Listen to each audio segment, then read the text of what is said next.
NASA के Hubble space telescope के launch के बाद के वर्षों में खगोलविदों ने ब्रह्मांड में 1 ट्रिलियन से अधिक आकाशगंगाओं की गणना की है। लेकिन केवल एक आकाशगंगा ही हमारी आकाशगंगा के सबसे महत्वपूर्ण निकटवर्ती तारकीय द्वीप के रूप में उभर कर सामने आती है। शानदार एंड्रोमेडा आकाशगंगा मेसियर 43। इसे एक बहुत ही स्पष्ट शरद ऋतु की रात में नंगी आंखों से एक धुंधले सिगार के आकार की वस्तु के रूप में देखा जा सकता है, जिसका कोणीय व्यास लगभग हमारे चंद्रमा के स्पष्ट कोणीय व्यास के बराबर है। 1 सदी पहले एडविन हबल ने पहली बार स्थापित किया था कि यह तथाकथित सर्पिल नेबुला वास्तव में हमारी अपनी आकाशगंगा मिल्की वे से बहुत दूर है, लगभग 2 करोड़ प्रकाश वर्ष या लगभग 25 मिल्की वे व्यास की दूरी पर।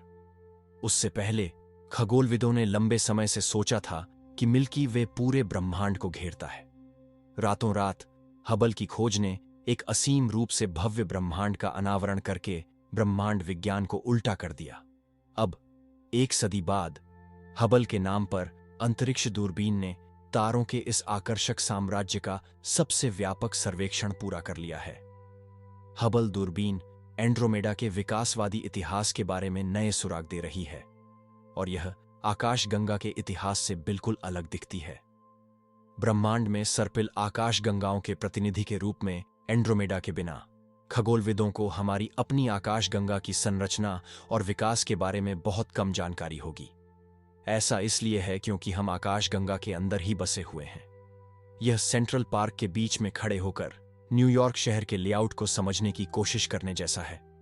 वॉशिंगटन विश्वविद्यालय के मुख्य अन्वेषक बेन विलियम्स ने कहा, हबल के साथ हम आकाशगंगा की पूरी डिस्क में समग्र पैमाने पर क्या हो रहा है, इसके बारे में बहुत विस्तृत जानकारी प्राप्त कर सकते हैं। आप किसी अन्य बड़ी आकाशगंगा के साथ ऐसा नहीं कर सकते। हबल की तेज इमेजिंग क्षमताएं एंड्रोमेडा आकाशगंगा में 200 मिलियन से अधिक तारों को हल कर सकती हैं। केवल हमारे सूर्य से अधिक चमकीले तारों का पता लगा सकती हैं। वे समुद्र तट पर रेत के कणों की तरह दिखते हैं, लेकिन यह सिर्फ हिमशैल का सिरा है।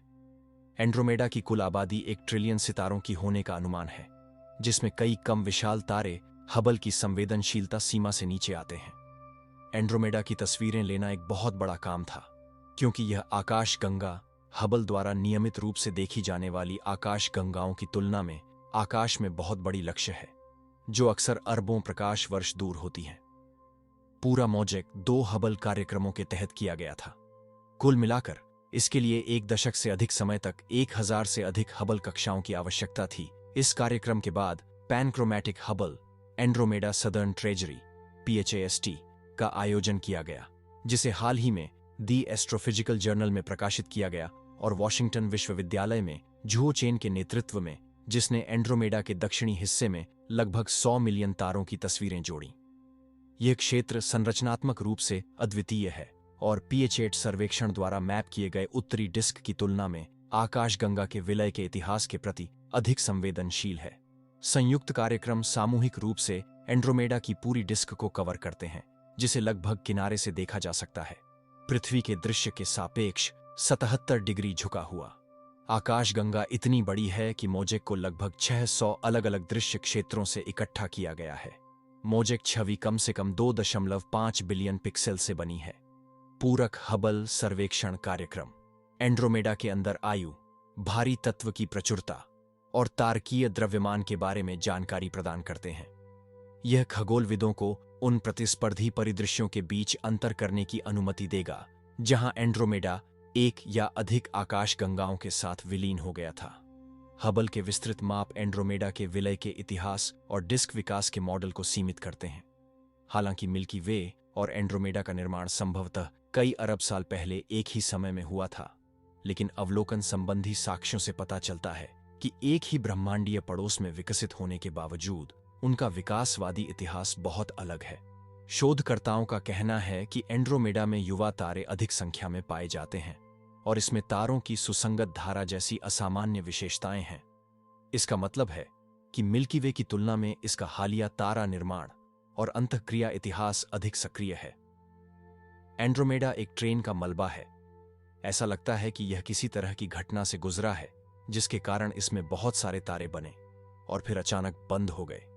यूनिवर्सिटी ऑफ कैलिफोर्निया बर्कले के डैनियल वीज ने कहा, यह संभवतः पड़ोस में किसी अन्य आकाशगंगा से टकराव के कारण हुआ।